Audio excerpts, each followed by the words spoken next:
Welcome to our channel law कक्षा student. जैसे कि आप सभी जानते हैं, हम भारतीय नागरिक सुरक्षा संहिता को डिस्कस कर रहे हैं और आज हम बीएनएस में टॉपिक डिस्कस करने जा रहे हैं कंप्लेंट।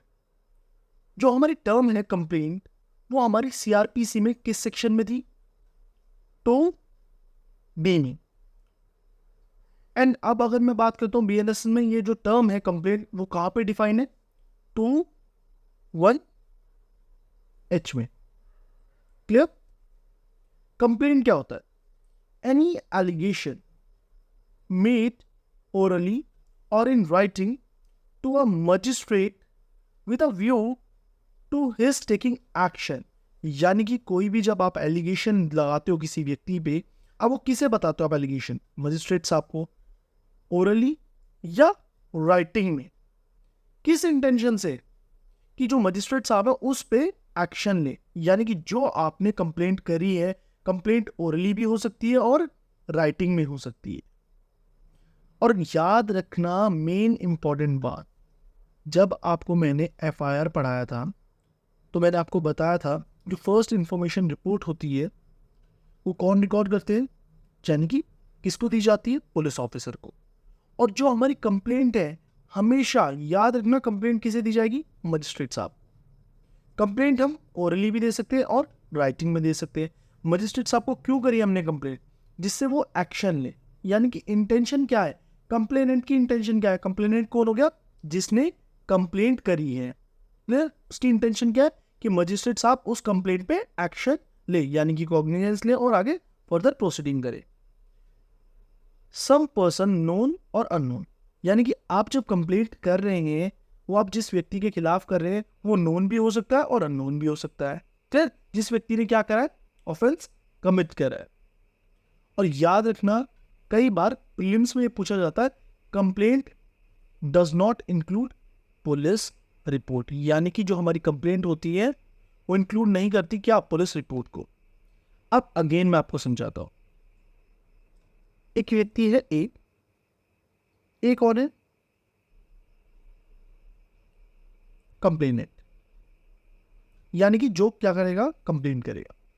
अब ए ने कंप्लेंट करी। ए कैसे कर सकता है कंप्लेंट? ओरली भी कर सकता है और राइटिंग में भी कर सकता है। ठीक है? किसे करेगा? मजिस्ट्रेट साहब को करेगा। क्यों करेगा? किस इंटेंशन से करेगा? कि मजिस्ट्रेट साहब क्या करे? एक्शन ले। क्लियर? उसकी कंप्लेंट पे। किसके खिलाफ कर सकता है? बी। अब ये बी क्या हो सकता है? नोन भी हो सकता है और अननोन भी हो सकता है। ऐसा भी हो सकता है ए पहले से बी को जानता हूं। ऐसी सिचुएशन भी हो सकती है कि वो बी को नहीं जानता हूं। तो जो जिसके अगेंस्ट की गई है कंप्लेंट, वो नोन भी हो सकता है और अननोन भी हो सकता है। और ये बी कौन है? जिसने ऑफेंस किया हो। क्लियर? आगे चलते हैं। नोट में क्या लिखा है? जो कंप्लेंट है वो हमेशा किस केस में की जाती है? क्रिमिनल केस में की जाती है। सिविल केस में कंप्लेंट नहीं होती है। आगे चलते हैं। एक्सप्लेनेशन। हमारे 2(1)(h) का एक्सप्लेनेशन क्या कहता है? बीएनएसएस। ठीक है?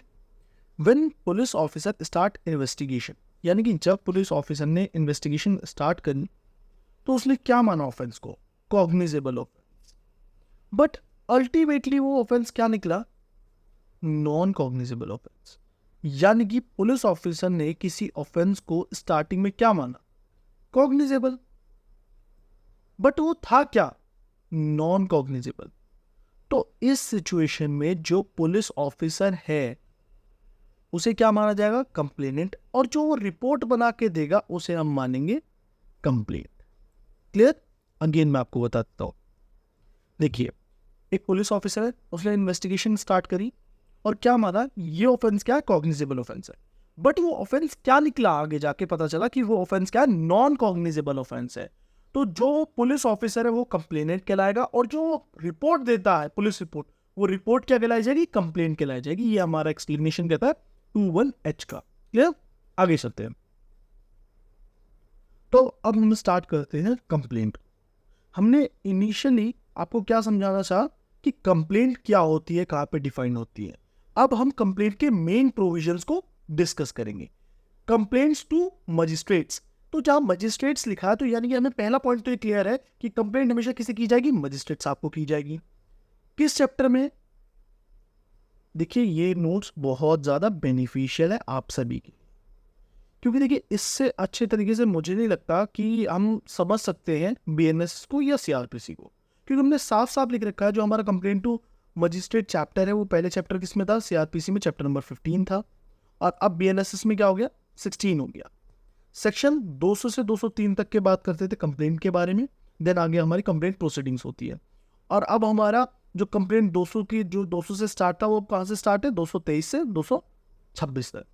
मैंने अपने नोट्स में जो आपको स्क्रीन पे दिख रहे हैं उसमें क्या कर रखा है, एक डिफरेंट पेन से क्या कर रखा है, बीएनएसएस के चैप्टर और सेक्शन लिख रखे हैं, जिससे आप जब अपने नोट्स को रिवाइज करें तो आप डिफरेंशिएट कर पाए कि कौन से सेक्शंस क्या हैं। यानी कि 200 क्या है वो हमारे सीआरपीसी का है और 223 क्या है हमारा बीएनएस का है। क्यों? क्योंकि देखो कई बार जिन्हें याद भी है सीआरपीसी के सेक्शन वो भी कंफ्यूज होंगे, क्योंकि आप सारी चीज़ रिटेन नहीं कर पाते, एक समय के बाद भूल जाते हैं। तो इसलिए रिवीजन के टाइम पे आप सब चीज़ क्या करिए, इस तरीके से बनाइए जिस तरीके से मैं आपको बता रहा हूँ, बहुत ज़्यादा बेनिफिट होगा, प्लीज़ भरोसा रखिए।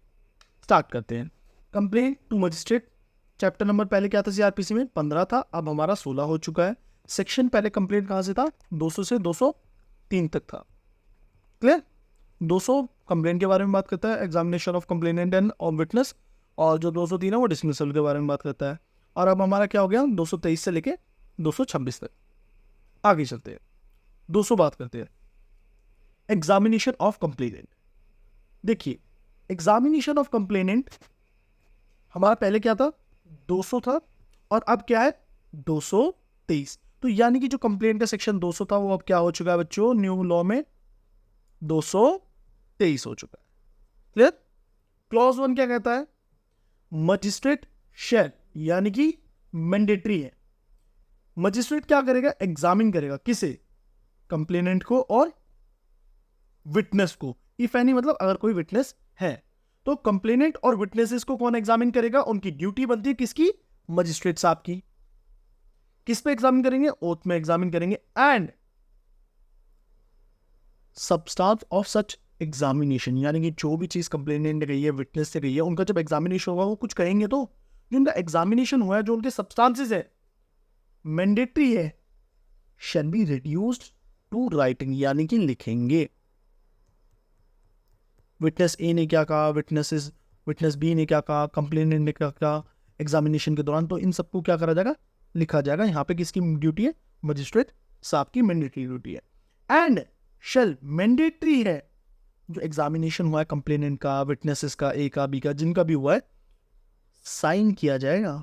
जो ये लिखा गया ना, ये कंप्लेनेंट मान लो, ये ए मान लो, विटनेस ए का एग्जामिनेशन हुआ है, ये बी का हुआ है, तो कौन साइन करेगा, कंप्लेनेंट साइन करेगा।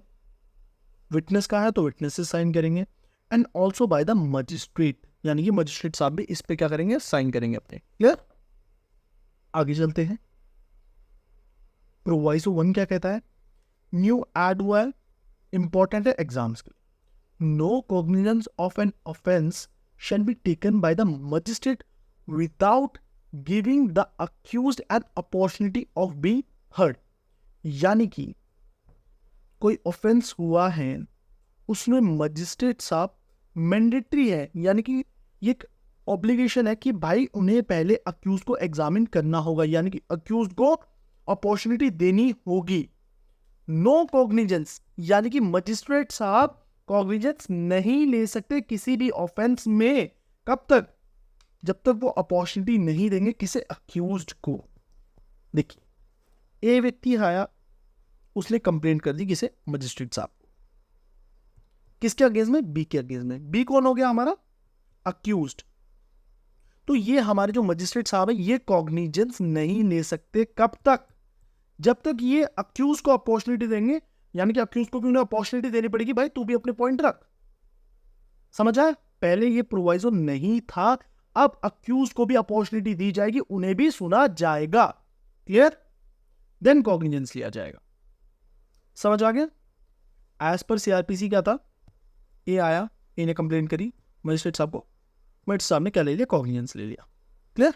किसके अगेंस्ट में, बी के अगेंस्ट में, प्रोसीडिंग आगे स्टार्ट होने लगी। अब क्या है, ए आया, मजिस्ट्रेट साहब को क्या दी, इसने कंप्लेंट दी अब बी को भी सुनेंगे मजिस्ट्रेट साहब कि बी अपने पॉइंट्स क्या क्या रखना चाहता है, देन फिर लिया जाएगा कॉग्निजेंस। समझ आया? इंपॉर्टेंट है, पीटी में पूछा जा सकता है, मेंस में पूछा जा सकता है, और मुझे ऐसा लगता है इंटरव्यू में पूछा जा सकता है। क्लियर? तो चेंजेस पे बहुत ज़्यादा फोकस करें। मुझे ऐसा लगता है, पर्सनल ओपिनियन दे रहा हूँ, कि जो चेंजेस हुए हैं उन पे क्वेश्चन पूछे जाएंगे आने वाले एग्जाम्स में। क्लियर? प्रोवाइजो 2 पे चलते हैं। When complaint made writing, magistrate need not examine the complainant and the witness। यानी कि अब हम प्रोवाइजो 2 में वो सिचुएशन पढ़ने जा रहे हैं जब कंप्लेंट राइटिंग में दी गई होगी, जिनके द्वारा दी गई होगी अभी मैं बताऊंगा। जब कंप्लेंट राइटिंग में दी गई है किसे, मजिस्ट्रेट साहब को, तो मजिस्ट्रेट साहब एग्जामिन नहीं करेंगे किसे, कंप्लेनेंट को और विटनेस को। अभी आपने 223 में देखा क्लॉज 1 में कि मजिस्ट्रेट साहब की ड्यूटी बनती है कि वो एग्जामिन करेंगे किसे, कंप्लेनेंट को और विटनेसेस को। इफ एनी, अगर कोई विटनेस है तो उन्हें भी एग्जामिन करें। बट प्रोवाइजो 2 कहता है कि अगर कंप्लेंट राइटिंग में दी गई होगी तो एग्जामिन नहीं करेंगे किसे, कंप्लेनेंट को एंड विटनेस को। अब याद रखना, राइटिंग में ऐसा नहीं है कि कोई भी दे दे। देखते क्या सिचुएशन कहती है। क्लॉज ए कहता है public servant discharge of his official duties. यानी कि अगर पब्लिक सर्वेंट कंप्लेंट देता है मजिस्ट्रेट साहब को राइटिंग में, जब वो अपनी ऑफिशियल ड्यूटी क्या कर रहा हो, डिस्चार्ज कर रहा हो, तो इस सिचुएशन में मजिस्ट्रेट साहब को कंप्लेनेंट एंड विटनेसेस को एग्जामिन करने की जरूरत नहीं है। और कोर्ट मेड द कंप्लेंट, यानी कि कोर्ट कंप्लेंट करती है राइटिंग में, तो उस सिचुएशन में मजिस्ट्रेट साहब को एग्जामिन करने की जरूरत नहीं, किसे, कंप्लेनेंट को और विटनेस को। यहां मैंने हिंट में लिख रखा है complaint by public servant, complaint by court. यानी कि अगर कंप्लेंट दी गई, किसके द्वारा दी गई है, पब्लिक सर्वेंट के द्वारा दी गई है या कोर्ट के द्वारा दी गई है, राइटिंग में दी गई है किसे, मजिस्ट्रेट साहब को दी गई है, तो उस सिचुएशन में मजिस्ट्रेट साहब क्या नहीं करेंगे, एग्जामिन नहीं करेंगे किसे, कंप्लेनेंट को और विटनेसेस को। क्लियर? बट ध्यान रखना, जब पब्लिक सर्वेंट देगा कंप्लेंट तो क्या कर रहा हो, अपनी ऑफिशियल ड्यूटी क्या कर रहा हो, डिस्चार्ज कर रहा हो। क्लियर? आगे चलते हैं। बी क्लोज क्या कहता है, magistrate make over the case to another magistrate for inquiry और ट्रायल। यानी कि जब मजिस्ट्रेट साहब क्या करेंगे, किसी अनदर मजिस्ट्रेट को मेक ओवर करेंगे केस, किस पर्पस के लिए, इंक्वायरी के लिए या ट्रायल के लिए, तो इस सिचुएशन में भी मजिस्ट्रेट क्या नहीं करेंगे, need not examine complainant and witnesses. अब ध्यान रखना, मेरी बात सुनो, बहुत टिकी होता है, इन सब चीजों को ना ध्यान से समझना चाहिए। जब जुडिशियल मजिस्ट्रेट, ये मानो ए है, अब ये क्या है, जुडिशियल मजिस्ट्रेट बी है। अब जब जुडिशियल मजिस्ट्रेट ए ने एग्जामिन कर लिया किसे, विटनेसेस को, कंप्लेनेंट को, तो दोबारा जब उन्होंने मेक ओवर केस कर दिया किसे, बी जुडिशियल मजिस्ट्रेट को, तो वो क्यों एग्जामिन करें? आप समझ रहे हो मेरी बात को? तो वही चीज हमने एग्जाम्पल के थ्रू आपको समझाई है। देखिए, केस है judicial magistrate first class A के पास, उन्होंने मेक ओवर कर दिया केस किसे, judicial magistrate first class B के पास। तो वहां पे ए को एग्जामिन करने की जरूरत नहीं है, सॉरी बी को एग्जामिन करने की जरूरत नहीं है, क्योंकि ए ने ऑलरेडी कंप्लेनेंट को और विटनेसेस को एग्जामिन कर रखा है। अगर नहीं कर रखा होगा तो बी को करना होगा। क्लियर? दो सिचुएशन मैंने आपको बताई नहीं है, कौन कौन सी सिचुएशन है। अगर ए जुडिशियल मजिस्ट्रेट ए ने क्या कर रखा होगा, एग्जामिन नहीं करा होगा, नॉट एग्जामिन, तो बी को एग्जामिन करना पड़ेगा किसे, कंप्लेनेंट को और विटनेसेस को। और अगर ए ने एग्जामिन कर रखा होगा देन मेक ओवर करा केस किसे, जुडिशियल मजिस्ट्रेट बी को, तो बी को कोई एग्जामिन करने की जरूरत नहीं है, किसे, कंप्लेनेंट को और विटनेसेस को। आराम आराम से वीडियो देखना, अगर एक बारी में समझ नहीं आती तो please it's humble request, video को एक और बार देख लेना। तब समझ नहीं आता तो विदाउट हेजिटेट आप मुझे मेरे इंस्टाग्राम अकाउंट shubhamdobal.22 में डीएम कर सकते हैं। मेरा इंस्टा अकाउंट का लिंक डिस्क्रिप्शन में भी है और यूजर नेम आप सभी को दिख भी रहा होगा, और मेरा व्हाट्सएप नंबर भी आप सभी को दिख रहा होगा स्क्रीन पे, तो आप मेरे से कहीं भी कनेक्ट हो सकते हैं, अपनी क्वेरीज पूछ सकते हैं। आगे चलते हैं। अब प्रोवाइजो 3 क्या कहता है, यानी कि थर्ड प्रोवाइजो क्या कहता है, magistrate make over the case to another magistrate under section 212 BNSS after examining the complainant and the witness the latter magistrate need not री एग्जामिन। ये चीज मैंने आपको बता रखी है। आगे चलते हैं। क्लॉज 2 क्या कहता है, magistrate shall not take cognizance on complaint against public servant. यानी कि देखिए, ये पहली बात तो जो क्लॉज 2 है वो नया ऐड हुआ है हमारे BNSS में, और ये जो हमारा नया क्लॉज है वो कहता क्या है, magistrate shall not take cognizance, यानी कि मैंडेटरी है कि वो कॉग्निजेंस नहीं लेंगे अगर कंप्लेंट किसके अगेंस्ट करी गई हो, पब्लिक सर्वेंट के अगेंस्ट करी गई हो। और पब्लिक सर्वेंट क्या डिस्चार्ज कर रहा हो, अपनी ऑफिशियल ड्यूटीज को क्या कर रहा हो, अपने ऑफिशियल फंक्शंस को परफॉर्म कर रहा हो, unless public servant is given an opportunity to make assertion as to the situation that led to incident so arrest। यानी कि सिंपल सी बात ये है, अगर कंप्लेंट अगेंस्ट पब्लिक सर्वेंट है तो भैया उसे अपॉर्चुनिटी दी जाएगी, उसे भी सुना जाएगा। जब तक उसे नहीं सुना जाएगा मजिस्ट्रेट साहब कॉग्निजेंस नहीं ले सकते। मैंने नोट के नीचे लिख रखा है, magistrate shall not take cognizance on complaint against public servant without giving the public servant an opportunity of being heard. ठीक, थोड़ा सा पीछे से हमारी लाइट रिफ्लेक्ट हो रही है तो प्लीज उसे इग्नोर करके फोकस करें क्लास में। आगे चलते हैं। बी क्लॉज क्या कह रहा है, रिपोर्ट, यानी कि उनके सुपीरियर ऑफिसर से, जो पब्लिक सर्वेंट है उनके सुपीरियर ऑफिस से क्या ली जाएगी, सुपीरियर ऑफिसर से एक रिपोर्ट ली जाएगी। और देन ये दोनों सिचुएशन होती है, इसके बाद ये हमारे मजिस्ट्रेट साहब क्या कर लेंगे, कॉग्निजेंस लेंगे, किसके अगेंस्ट में, पब्लिक सर्वेंट के अगेंस्ट में। आगे चलते हैं। अब एक बार बेरेट से देख लेते हैं चैप्टर नंबर 16। जैसे कि आपने देखा है कि जो हमारा नया चैप्टर है बीएनएसएस में वो चैप्टर 16 है, कंप्लेंट टू मजिस्ट्रेट। हमारा सीआरपीसी का क्या था, चैप्टर नंबर 15 था। क्लियर। एंड कहाँ से कहाँ तक था सीआरपीसी में, 200 से 203 तक। और अब कहाँ से कहाँ तक है बीएनएसएस में, 223 से लेकर 226 तक, जैसा आपने नोट्स में भी देख लिया और अब बेरेट में भी देख रहे हैं। एग्जामिनेशन ऑफ कंप्लेनेंट 223, पहले क्या था 200 था सीआरपीसी का। क्या लिखा है बेरेट में, क्लॉज 1 क्या कहता है, एक बार रीड आउट कर लेते हैं। Magistrate having jurisdiction while taking cognizance of an offence on complaint shall examine upon of the complainant and the witness. यानी कि मजिस्ट्रेट साहब जो क्या है एम्पावर्ड है कॉग्निजेंस लेने के लिए, किस पे, कंप्लेंट पे। तो उनकी ड्यूटी बनती है, मैंडेटरी सिचुएशन है कि वो एग्जामिन करेंगे कंप्लेनेंट को और विटनेस को on oath. Clear. If any, यानी कि अगर कोई विटनेस है, at the substance of such examination, यानी कि जो एग्जामिनेशन हुआ है कंप्लेनेंट का, विटनेस का, उनके जो सब्सटेंसेस हैं उन्हें क्या करेगी, राइटिंग में रिकॉर्ड करेंगे। आगे शब्द है प्रोवाइजो क्या कहता है, no cognizance of an offence shall be taken by the magistrate without giving the accused an opportunity of being heard. यानी कि अक्यूज को भी बोलने का मौका दिया जाएगा, उससे पहले वो कॉग्निजेंस नहीं ले सकते हमारे मजिस्ट्रेट साहब। आगे चलते हैं। नेक्स्ट प्रोवाइजो क्या कहता है, अगर कंप्लेंट राइटिंग में दी गई है तो मजिस्ट्रेट साहब कंप्लेनेंट को और विटनेस को एग्जामिन नहीं करेंगे। कौन कौन सी सिचुएशन में, ए सिचुएशन में और बी सिचुएशन में। ए सिचुएशन की ये कहती है अगर कंप्लेंट किसने दी है, पब्लिक सर्वेंट ने दी है या कोर्ट ने दी है, तो उस सिचुएशन में एग्जामिन नहीं करेंगे किसे, विटनेस को और कंप्लेनेंट को। कौन, मजिस्ट्रेट साहब। बी क्लोज क्या कहता है, अगर एक मजिस्ट्रेट ने क्या करा है, केस मेकओवर करा है दूसरे मजिस्ट्रेट को इंक्वायरी और ट्रायल के लिए और उन्होंने एग्जामिन कर लिया, तो जो हमारे मेकओवर जिन्हें करा गया उन्हें एग्जामिन करने की जरूरत नहीं है। एग्जाम्पल मैं आपको बार बार समझा चुका हूँ सॉरी। जुडिशियल मजिस्ट्रेट ए, जुडिशियल मजिस्ट्रेट बी। अब जब ए ने एग्जामिन कर लिया कंप्लेनेंट या विटनेस को, बी को एग्जामिन करने की कोई भी जरूरत नहीं है। आगे चलते हैं।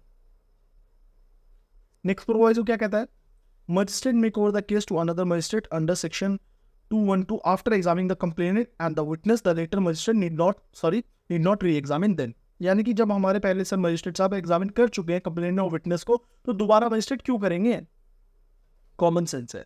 जो हमारा क्लॉज 2 है वो न्यू ऐड हुआ है, वो क्या कहता है, magistrate shall not take cognizance upon the complaint against the public servant. Magistrate साहब कॉग्निजेंस नहीं लेंगे किस कंप्लेंट में, जो कंप्लेंट किसी पब्लिक सर्वेंट के अगेंस्ट में हुई है। कब तक, जब तक उसे पहले तो अपॉर्चुनिटी दी जाएगी कि वो अपने पॉइंट्स बोले, और उनके जो सुपीरियर ऑफिसर होंगे उनसे एक रिपोर्ट ली जाएगी, फैक्ट्स और सर्कमस्टांसेस, यानी कि जो भी केस हो रहा होगा, जो भी जिस उस केस के फैक्ट्स सर्कमस्टांसेस के बेसिस पे क्या आप एक रिपोर्ट बना के दीजिए, सुपीरियर ऑफिसर एक रिपोर्ट देंगे, देन मजिस्ट्रेट साहब कॉग्निजेंस ले सकते हैं उस कंप्लेंट में। आगे चलते हैं। डिसमिसल ऑफ कंप्लेंट, सॉरी पहले हमारा 203 में था, अब हमारा 226 में हो चुका है। If after considering statements on oath of the complainant and the witness, यानी कि जब एग्जामिनेशन हुआ कंप्लेनेंट का, विटनेस का, ओथ में उनकी स्टेटमेंट को कंसिडर करने के बाद और रिजल्ट ऑफ द इंक्वायरी और इन्वेस्टिगेशन, यानी कि इंक्वायरी का रिजल्ट और इन्वेस्टिगेशन रिजल्ट के बाद मजिस्ट्रेट के ओपिनियन क्या है, no sufficient ground for proceeding, यानी कि कोई भी सफिशिएंट ग्राउंड एग्जिस्ट ही नहीं करता प्रोसीडिंग का, तो वो क्या करेंगे, डिसमिस कर देंगे कंप्लेंट को। Got it, as per BNS 226 और as per CrPC under section 203। आगे चलते हैं। He shall briefly record his reasons for so doing, यानी कि वो रीजंस रिकॉर्ड करेंगे क्यों डिसमिसल करा गया है। क्लियर। अंडर सेक्शन 226 में क्यों डिसमिसल करा गया वो रीजन जरूर बताएंगे डिसमिसल्स के। आगे चलते हैं, एक बार बेयर एक्ट से देख लेते हैं। Please please it's a humble request, आप इग्नोर करिए जो पीछे राइट रिफ्लेक्ट हो रही है, बार बार फ्लक्चुएट हो रही है, उसे प्लीज इग्नोर करना। Dismissal of complete, bare act से देखते हैं हम। If after considering the statements on oath of the complainant and the witness and the result of the inquiry or the investigation, क्या आया result? No sufficient ground for proceeding, तो magistrate साहब क्या कर देंगे? डिसमिस कर देंगे कंप्लेंट को। क्लियर। और उसके जो रीजंस है क्यों डिसमिस करिए कंप्लेंट, उसके रीजंस को रिकॉर्ड करना मैंडेटरी है। आगे चलते हैं। If the magistrate dismiss complaint, तो रेमेडी क्या होगी? हमारा क्वेश्चन ये कहता है अगर मजिस्ट्रेट साहब ने क्या करा, कंप्लेंट को डिसमिस कर दिया अंडर सेक्शन 226 BNSS, उस सिचुएशन में क्या होगा? तो रेमेडी है दो, रिवीजन और सेकंड कंप्लेंट। रिवीजन कर सकती है पार्टी अंडर सेक्शन 438 जो CRPC में क्या था 397, ठीक है 397। अब देखो सेकंड कंप्लेंट क्या हर सिचुएशन में अलाउड है, उस चीज को भी देखेंगे।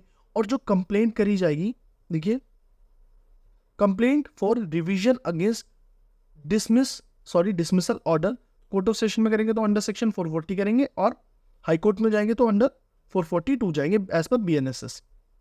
मैंने आप सभी से अभी एक पॉइंट कहा था कि जो हमारी सेकंड कंप्लेंट है वो अलाउड है या नहीं, यानी कि कंप्लेंट नंबर 1 डिसमिस्ड हो गई तो आप सेकंड कंप्लेंट कर सकते हैं या नहीं कर सकते? कर सकते हैं, किस सिचुएशन में कर सकते हैं, उसके लिए हमें एक केस को डिस्कस करना होगा। पूनम चंद जैन वर्सेस फजरू का एक केस है, 2004 का सुप्रीम कोर्ट का केस है। इस केस में बताया गया था second complaint may be allowed in the following circumstances, यानी कि सेकंड कंप्लेंट अलाउड है इन सारे सर्कमस्टांसेस में। कौन कौन से सर्कमस्टांसेस है? तो सर्कमस्टांसेस नंबर 1 देखते हैं पहले हम। अर्लियर कंप्लेंट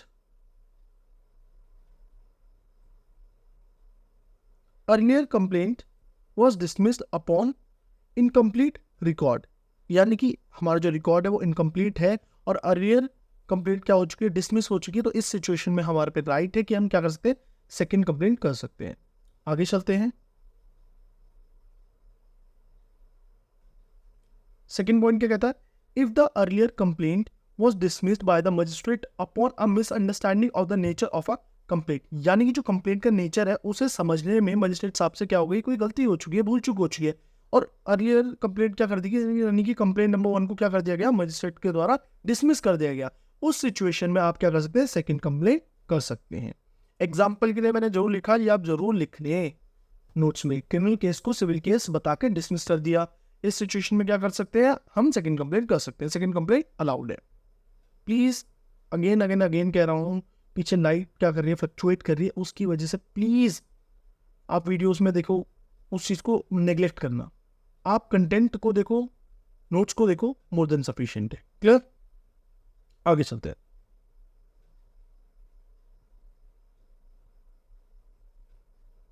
बस हमारे 3 पॉइंट्स रह गए। थर्ड पॉइंट क्या कहता है? If the earlier complaint was dismissed manifestly upon some illogical absurd mala fide grounds, यानी कि जो हमारी कंप्लेंट नंबर 1 है उसे हमने क्या करा, डिसमिस करा गया मजिस्ट्रेट के द्वारा कोई भी इलॉजिकल ग्राउंड पे, मैलिफाइड ग्राउंड पे, तो आप क्या कर सकते हैं, आप अलाउड है, हम सेकंड कंप्लेंट कर सकते हैं। If the magistrate dismiss the earlier complaint without applying judicial mind, यानी कि विदाउट अप्लाइंग जुडिशियल माइंड क्या कर दिया मजिस्ट्रेट साहब ने, क्या कर दिया, अरे डिसमिस करो कंप्लेंट को, तो आप क्या कर सकते हैं, सेकंड कंप्लेंट कर सकते हैं। फिफ्थ पॉइंट क्या कहता है? If the earlier complaint was dismissed upon non speaking order, मतलब विदाउट एनी रीजन, तो सेकंड कंप्लेंट अलाउड है। ये 5 के 5 होपफुली आप सभी को समझ आ चुका हो। 223 हमारा BNSS का जो हमारा पहले क्या था 200 था, और जो 203 CRPC का जो अब क्या हो चुका है 226 हो चुका है, वो भी आपको समझ आया हो। होपफुली आप सभी को वीडियो में जो टॉपिक्स मैंने समझाए हैं, सेक्शन समझाए हैं, नोट समझाए हैं, वो सारे के सारे पॉइंट क्लियर हुए हो। अगर आप सभी के पॉइंट्स क्लियर होते हैं, वीडियो में आपको कंसेप्ट जो भी मैं पढ़ाता हूँ वो समझ आता है, नोट्स अच्छे लगते हैं, वीडियोस में आपको एफर्ट दिखते हैं, तो please it's a humble request, इस चैनल को सब्सक्राइब करें, वीडियोस को लाइक करें जितना ज़्यादा हो सकता है, शेयर करें, उससे मुझे बहुत ज़्यादा मोटिवेशन मिलती है। And thank you so much for your love, for your support. And 2 things, क्या क्या? फर्स्ट, बेल आइकन आपको प्रेस करना है जिससे जो भी मेरी वीडियोस की नोटिफिकेशन आपको सबसे पहले मिल सके। सेकंड, कोई भी क्वेरी है, कोई भी प्रॉब्लम है, विदाउट हेजिटेट आप मुझे मेरे इंस्टाग्राम अकाउंट shubhamdobal.22 में कनेक्ट कर सकते हैं या व्हाट्सएप नंबर पे मेरे से कनेक्ट हो सकते हैं। Thank you so much, love you all of you, have a nice day.